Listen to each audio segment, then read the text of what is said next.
So I feel like I've been really open and honest about my personal perspective on dating and relationships, especially as it pertains to being in the adult industry. And I really appreciate you guys going along on that ride with me and just seeing how interesting and complicated it can be.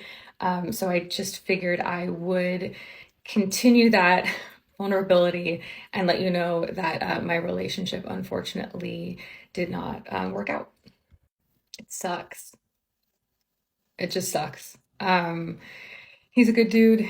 It was totally amicable, just not the right compatibility after, trying for a year. The crazy part is that I did move to Austin 4 months ago, but that was the reason I moved, right? I moved to see if this could work with us as a pair. And now that that's not the situation, my other big announcement is that I will be moving to Vegas. I guess if you could find a silver lining, which I mean, I always end up okay. I think he'll be fine too. I guess the silver lining is that I can now devote my entire energy toward this career and toward music as well. So I am excited to be around a lot of other performers, be closer to LA. There are a lot of companies in Vegas that shoot as well. I think this will be a really good move for my career and just kind of a new step in the saga, right? Hashtag slut era, I guess. Well, what a surprise. I mean, let's just be real here. What guy is going to take a woman seriously who gets her back blown out for a living? How embarrassing is that going to be for the guy? He's literally walking down the street with her, holding her hand, and random guys are shouting, "I saw your girlfriend get a train ran on her last night." The guy tried for 1 whole year and couldn't take it anymore. I personally think performers should only get into relationships with other performers. It's not right for performers to put normal people through that kind of pressure and trauma. The poor guy was probably having nightmares of his missus getting rammed out by BBCs every night, waking up in cold sweats and on the verge of having a heart attack.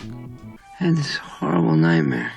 Here are some things you should never ever do because it's going to be unattractive to the majority of women. First thing is be a yes man or a pick me. Like, girls fucking hate this. You can be a pick me as a girl and guys will be like, oh, finally someone likes my interests. Maybe I can connect with this girl instead of just, being bored to death when I talk to her. But one of the most obvious and unattractive things that a guy can do if he's talking to you is start going like, oh yeah, me too. Yeah, I do that too. I like that too. Oh my God, have a personality of your own because women like men who are going to lead them and not just be their little bitch boy. Why do you think women often cross the line and decide to go for the other end of the spectrum, assholes? It's because these simps are the most unattractive thing ever. They'd rather have the opposite extreme, or they're just insecure, whatever.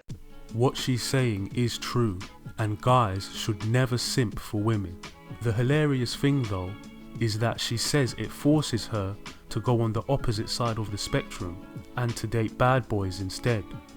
But dating bad boys only makes her heart get busted into 1,000,000 pieces. Do you acknowledge how much damage simps truly cause in the dating market? Simps not only inflate women's egos, making it difficult for the average guy to have a chance with women, but simps also drive women to go off and date bad boys so that they become even more damaged. And simps also give the bad boys a monopoly in the dating market because simps drive women to them. So ultimately, simps are destroying it for average guys, driving women to destroy themselves by pushing them to date bad boys, and they're also giving bad boys a monopoly on the dating market. Now we have 3 different reasons to despise simps. Nothing but a bunch of dickless losers. Now, I don't know if everyone has this, but I have 2 separate categories: men I want to sleep with and men that I want to potentially date.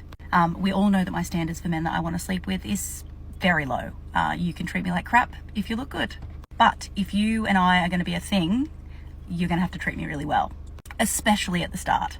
So the other day I matched with a guy on Hinge and he was lovely.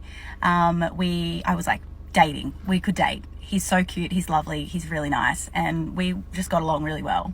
That first night we were chatting for so long and it was really good. But, as the days went on over the last week, he hasn't been texting me back as much, even though he's been active on social media. And for me, that's a really big red flag. There was a moment where he didn't message me back at all for like 2 days, and then he messaged me out of the blue and was like, "Where have you been?" And I was like, "Where have I been? Where have you been?" Anyway, so I basically just said, "Hey, this isn't going to work," and I kind of just was like, it's obviously like I'm not a priority. Some other women are a priority, not me. She has to throw away her own self-respect and dating criteria when she has to smash easily, but she suddenly gains her self-respect and has more criteria for a guy she genuinely likes and wants to take seriously. How do you think a guy would feel knowing he genuinely likes her and is trying to date her, but a bunch of guys are saying to him, "I smashed that girl easily," and you're trying to wine and dine her like a chump?